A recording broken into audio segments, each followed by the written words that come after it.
Tataki beef, or beef tataki for the layman. I love tataki beef.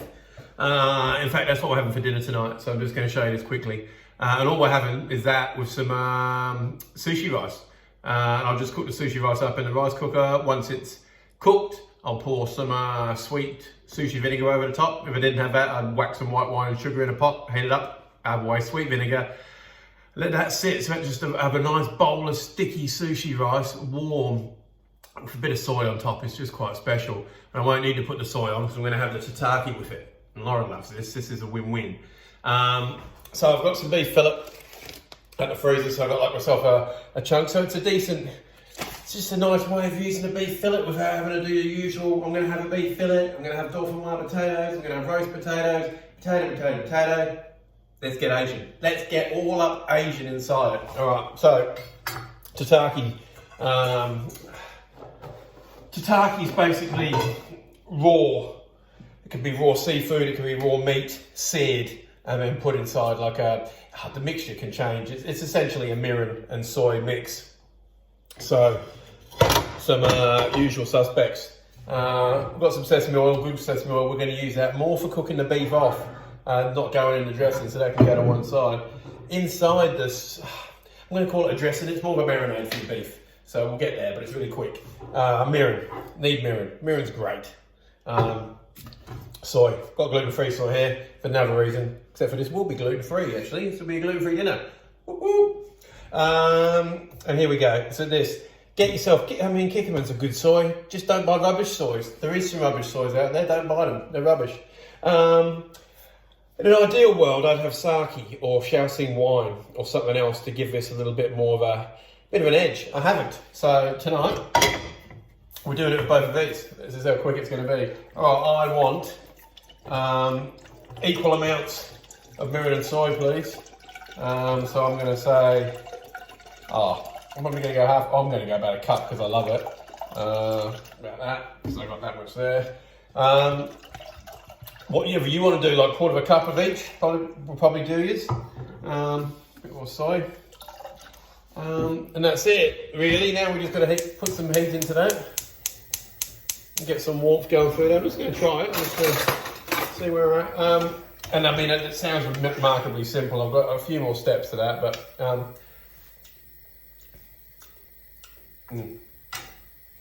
I've just used all that, by the way, so I want some of this left for some dressings for the week or whatever. So it's just mirin and soy. Really takes the edge off the really takes the edge off the soy. And you really get to experience salt in all of its glory. Right, so I'm going to put this up back here actually because no one wants to see that. Now I've got handles burning all over the place here. All right, cool. So now, essentially that's it. We just want to put some warmth in that. We want a bit of warmth, and that sort of mellows out once again. Don't boil it. With a little bit of warmth, and what that's going to do is, why have I got that one on too?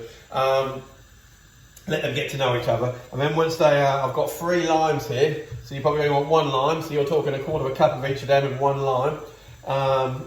These aren't looking the greatest on the outside, so these are perfect. I just want a bit of juice off them. And now I'm just juicing them. I'm just juicing these with a mini fork.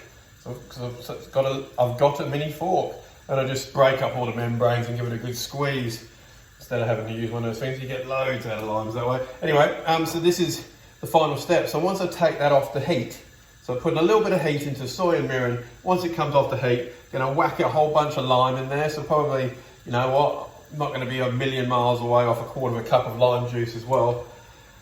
And you kind of made yourself a bit of a ponzu there. Like, I mean, I won't get into what a ponzu is. A ponzu is amazing, but you probably even soak some bonito flakes and stuff like that. Anyway, told you I wasn't gonna get into it. I'm not gonna get into it.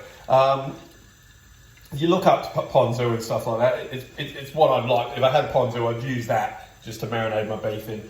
Anyway, so soy's come on, putting some fresh lime juice in, and then once it's on its way down in temperature, is when we're going to whack in some spring onions and some garlic, because I want to take the edge off them the tiniest amount. I do not want them cooked and all too floppy. No one wants them. No one wants it floppy. Okay, cool. So we've brought the video down to that level. So I've got some garlic, I've got some spring onion. I've got a little bit of ginger too. I want just the tiniest bit of raw ginger julienne on top of my beef later, so we'll come back to him. We might as well chop up some spring onions and get ourselves prepared for that. So, basically thinking about how many spring onions you want to eat yourself for dinner. Like, I'll eat 2 spring onions, sort of easy. So I think like I've been saying, so I'm just going to do 4. Because you'll sort of fish this out. Essentially what we're doing is, this is going in. The dressing on the way down, so this sort of cooks. We'll sear off the beef, very rare, in some sesame oil. And then, sort of once it's warm, I like to then sit it in the marinade to just sort of get to know each other a little bit. Then I take it out, then I slice it, and then I pour a bit more of the marinade and the spring onion and garlic over the top of the beef, and we serve that. But you'll see all that later. I don't know why I'm explaining it to you, like you'll never see it. Literally what this video is for. So, alright, so we've got this. Think about how you want these then, spring onions. A little bit of an angle is good.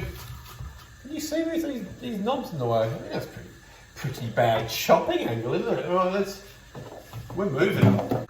Alright, cool, one extreme to another, we're back in. So I'm cutting these on a bit of an angle.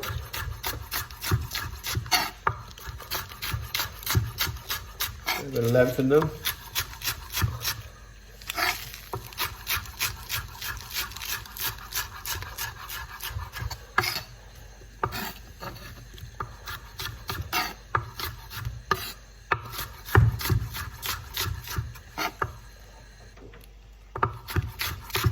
Alright, so over at the stove, that's just got started simmering straight away, so I'll just turn that off.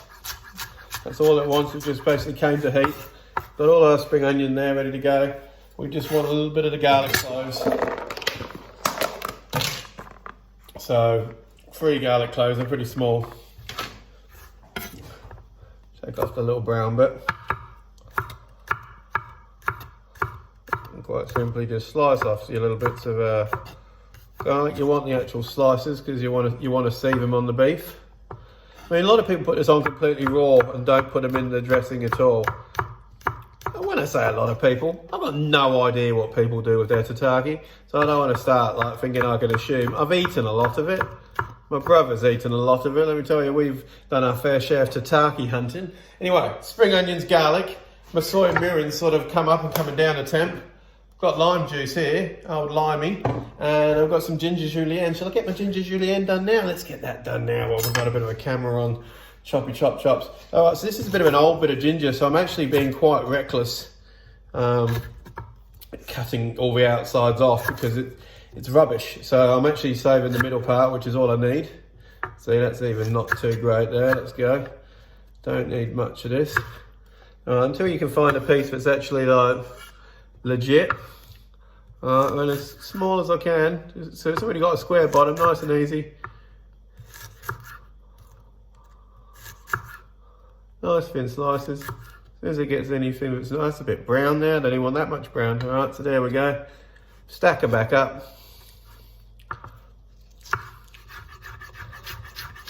Start your slicing, start moving in. Hello. And that's just some beautiful julienne of ginger, which is just what you want. Alright, so what I'm going to do with that is, I'm going to put it in one of these little bowls here. And I'm going to give it a little bit of sesame oil is what I'm going to do.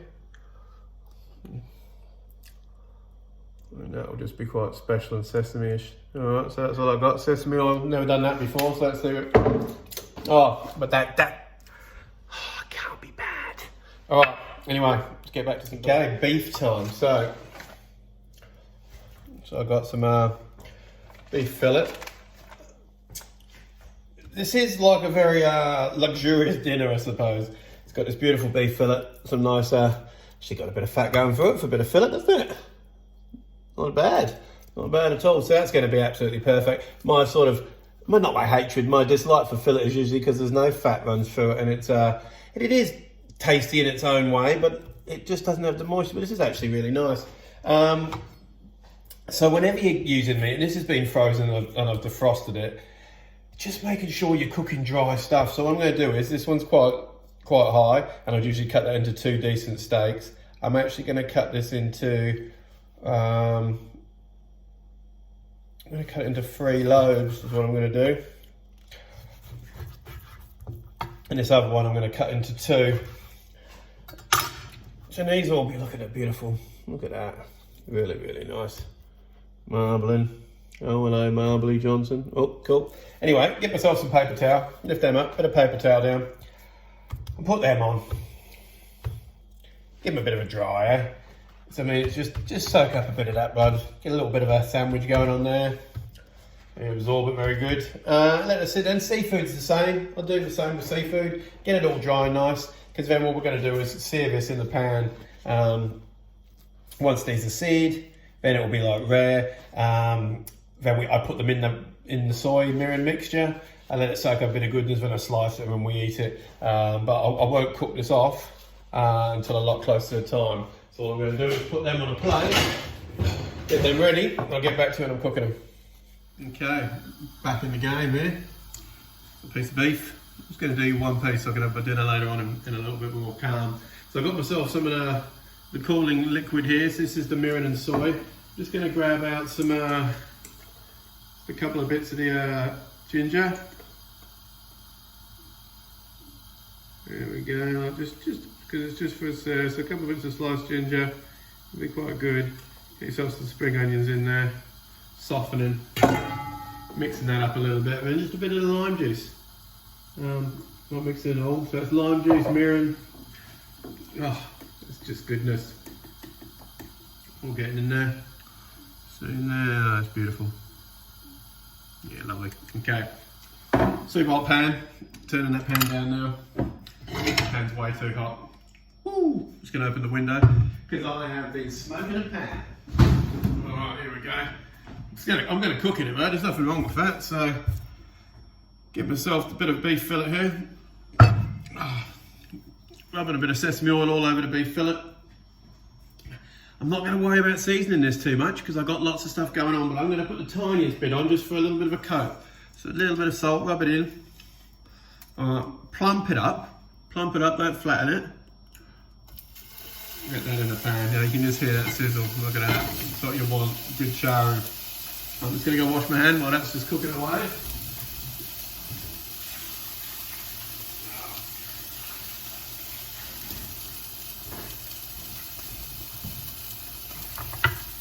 Okay, you can do a little dribble more sesame oil. Just really good flavour to come through on that too.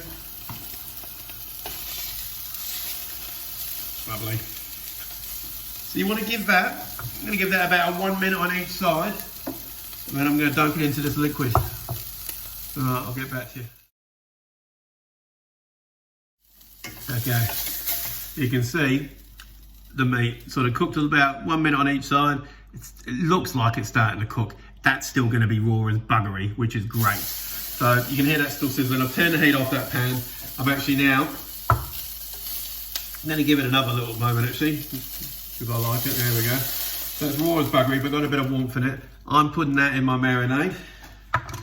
That's a turkey marinade, get it under there. And that was only, it was on the cool, remember? So it's been off the heat for ages. That's now brought it back up to quite warm. So, now just get yourself a plate. I got my fancy Japanese ones. You don't have to get your fancy Japanese ones. Get your ginger. There we are. There we go, and your choppies. So, spoon for the dressing. I don't like to let that sit too long, but you can certainly get lots of a few other things done, but we're not talking an hour or something. I'm talking maximum I want that in there is 5 minutes really. Just gets the juices come out a little bit. Hello, dip it in there. How good's that? Oh, okay, brilliant. All right, cool. Get this set up for slicing. Okay, so it's going to be cutting straight across this because we want nice big raw pieces. Really as thick as you want. I like to pick them up with chopsticks. They're nothing too crazy thin, but just lovely. Can you just see that? That's just what it should be. So just a seared, sort of like, I suppose it's the Asian carpaccio, isn't it really? I mean, there's no two ways about it. So they're all just looking superb, okay? And of course, the best thing about being a chef, get the endy piece.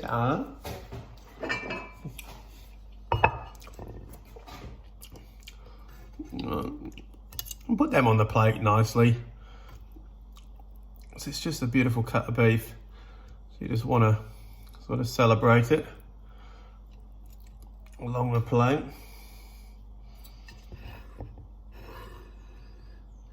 Look at that, just awesome. All right, so that's that there. Can eat that piece. You can get the bowl. And you sort of hunt down your bits of spring onion that you found. And your garlic you put in there, and give them a little bit of a swooshy. You probably don't need that bigger piece. And then I today decided to do some julienne ginger, so you can literally be quiet. If you want a piece per piece, put your pieces of ginger along. I certainly do. So it's my beef tataki, ponzu-esque sauce and ginger. Take a photo of that for you, Vinny.